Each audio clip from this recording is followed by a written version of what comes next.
سری سوال هایی که در پیشی من است. استاد جان، در مهاجرت راننده تاکسی هستم. وقتی خالی ندارم، آیا می توانم در ماشین نماز خوانم؟ یعنی این سوال ها برادر عزیز در همون مهاجرت بسیار زیاد است. آیا در ماشین نماز خواندن اجازت است یا نه؟ اگر عذر باشد، مثال در همون ملکای روسیه بیشتر، در این ملکای ما اکو این خیل پروبکا نیست، یعنی همون مقصد ماشین ها ساعت ها میستن تا که راک شده شود. اما حالت اگر وقتی نماز باشد، شما در همون داخل ماشین تان نماز خوانده میتونید. یا بیرون مقصد سرده هست، خنکی هست که در اونجا طاقت نماز خواندن نیست، یا باران است، یعنی حالت های مقصد اگر بیرون در نماز خواندن امکان نباشد، شما در داخل ماشین تا نماز تا نخوانید. لیکن اگر بیرون هوا خوب باشد، هوای نرم زیبا باشد، جای نماز پرتافته مقصد نماز تا خواندن امکان داشته باشد، این حالت در درون نماز یا در درون ماشین نماز تا خواندن در اجازت نیست برادر عزیز. دویم سوال، شخصی نصرانیه که اسلام را قبول میکنه ولی نماز نمیخونه، گناهش چیست در اسلام؟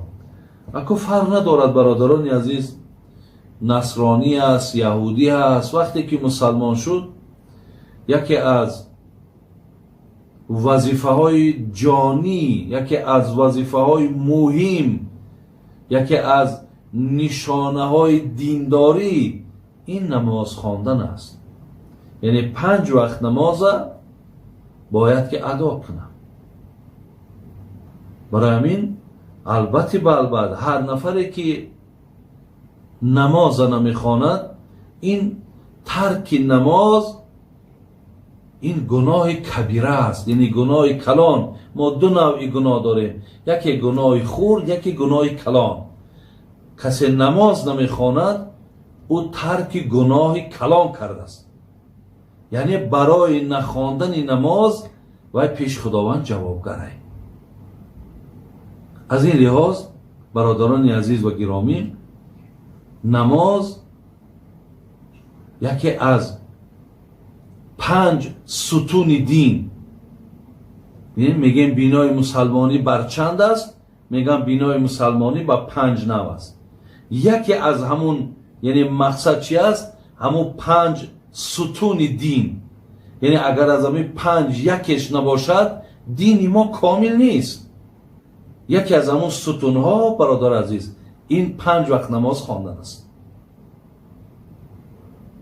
برای همین همون نفرهایی که نماز نمیخوانند، گمان ما همین است، خلاصه ما همین است که شما برای او ماهیت نماز فهمونین، از خدا امید است که وی نماز میخواند. شما باید دانید که نماز خواندن یعنی چی. برای همین در نماز خواندن این رضاگی الله است.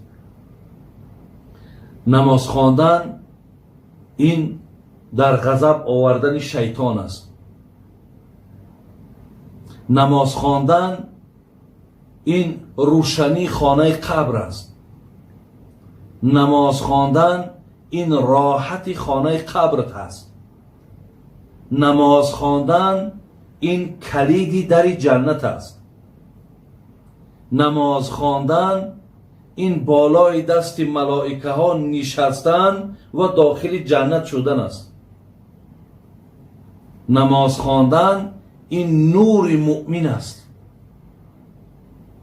نماز خواندن این شخص را با رحم می سازد. نماز خواندن شخص را با انصاف می سازد. نماز خواندن یک دیواری هست که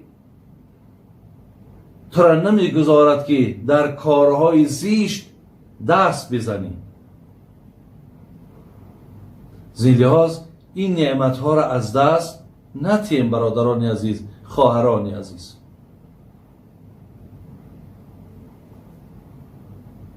در حدیث ها میخوانیم نماز سیاه کننده روی شیطان است.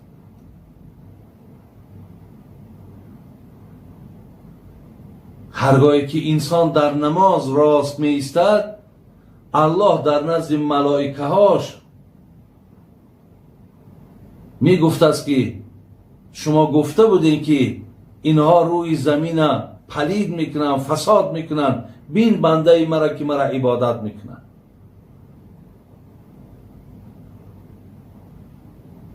این رازی با پروردگار است. این گفتگو با الله توانا و بزرگ است.